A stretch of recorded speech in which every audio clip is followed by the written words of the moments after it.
December 7th, 1941, 7:02 a.m.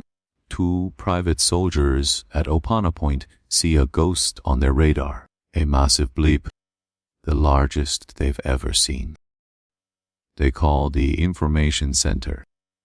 They are screaming, "Something is coming!" But on the other end of the line, history is about to be strangled by a psychological glitch. Lieutenant Tyler listens. He knows a flight of B-17s is expected. He utters the most expensive 4 words in human history. Don't worry about it. In 55 minutes, 2,403 Americans will be dead, not because they lacked guns, but because their brains lacked the software to process a catastrophe. This is Psyche of power. Today, we aren't talking about torpedoes. We're talking about cognitive freeze. Why do smart people do nothing when the sky is falling?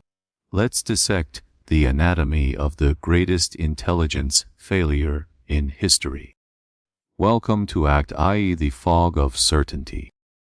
In 1941, the U.S. Navy didn't just feel powerful. They felt ontologically superior. They suffered from strategic narcissism. This is the first psychological wall, the Semmelweis Reflex, the tendency to reject new evidence that contradicts established norms. Admiral Husband Kimmel was a man of checklists. He believed the Japanese were too rational to attack a shallow water port. He wasn't blind. He was cognitively locked. He dismissed every warning because it didn't fit his internal narrative of how war works. Washington was intercepting the Purple Code.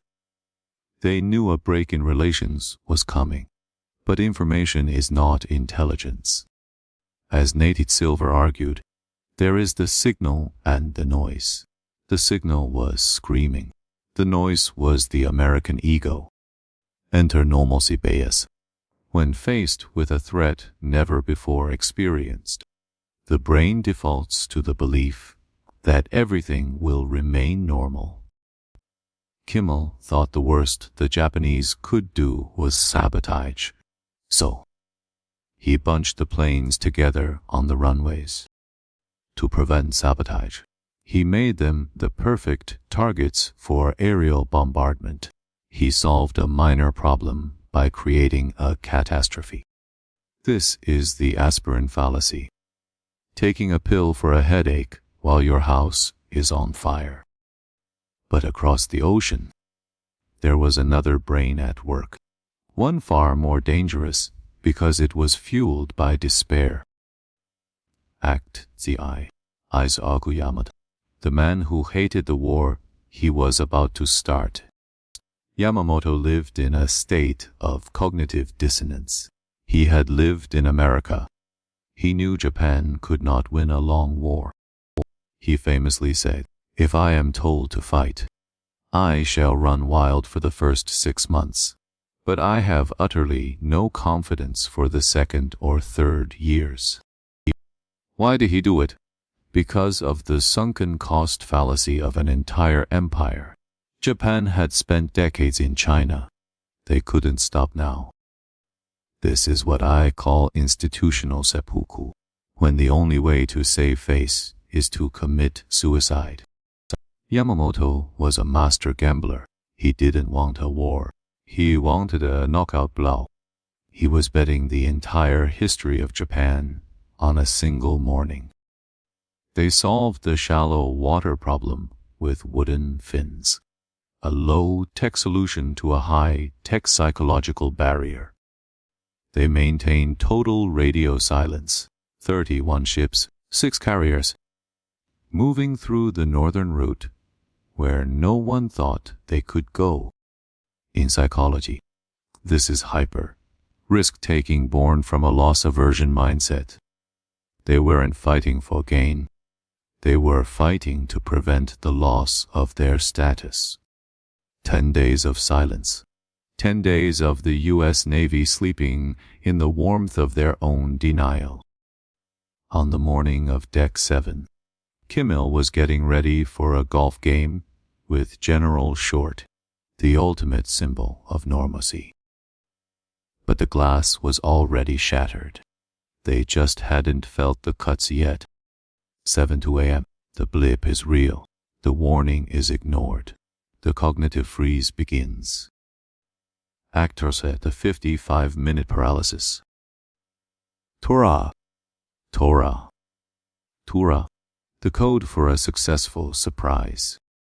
When the first bomb hit, the human brain didn't scream attack. It screamed, "What is that noise?"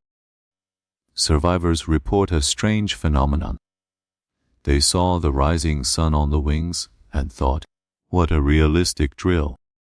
This is inattentional blindness. Your brain is literally unable to see the thing it doesn't expect to see. 8:06 a.m. The Arizona takes a hit to the magazine. 11:70, 7 men die in seconds. The water turns into a liquid furnace. A spent bullet crashed through Kimmel's window and hit him in the chest. He looked at it and whispered, "It would have been more merciful had it killed me." In that moment, Kimmel was experiencing cognitive narrowing. His world had shrunk to the size of a bullet. On the ships, the keys to the ammunition lockers were often missing. Men had to break them open with axes. Why the delay? Because a bureaucracy is just a giant, slow-moving brain, and this brain was in shock. The Japanese pilots were in a state of flow, total synchronization. The Americans were in a state of fragmentation. Let's look at the peak, End Rule by Daniel Kahneman. We judge an experience by its most intense point. The peak of Pearl Harbor was the Arizona. The end was the entry into a war that would change humanity.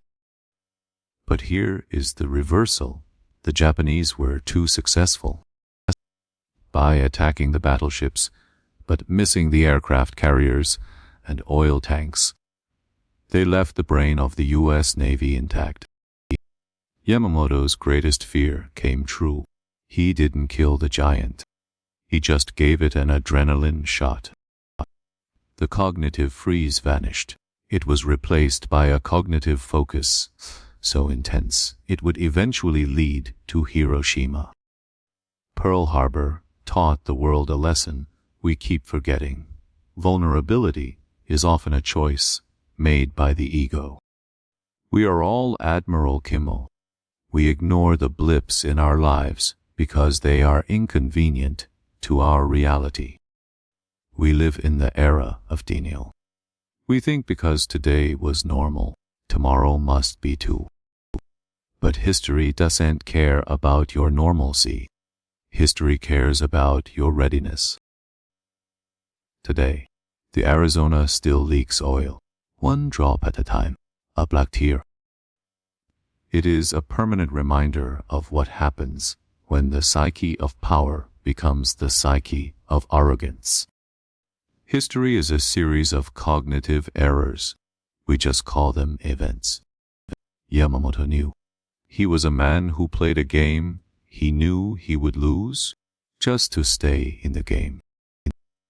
That is the ultimate psychological tragedy, to see the end, but be unable to stop the beginning. America woke up, but at what cost? 2,400 lives for a lesson in attention.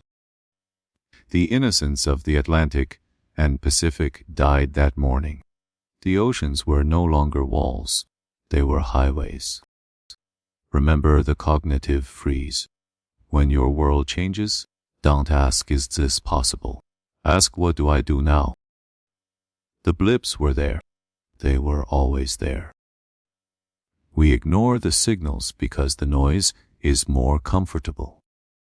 Japan's suicide gamble was a masterpiece of tactical execution and a disaster of psychological foresight. The Nevada tried to move. It was the only active brain in a harbor of frozen ones. It was grounded to prevent the channel from being blocked. Even in bravery, there was failure. For the Japanese, this was the peak. It was all downhill from here. America's confidence was at its lowest. Japan's was at its highest. Both were wrong. Vision is a choice. We see what we are prepared to see. What are you ignoring today? What is the blip on your radar? We live in an age of complexity. The cognitive freeze is more dangerous now than ever. 55 minutes. That's all it took to end the old world. The end of the story began in the denial of the beginning. They told us it was a drill.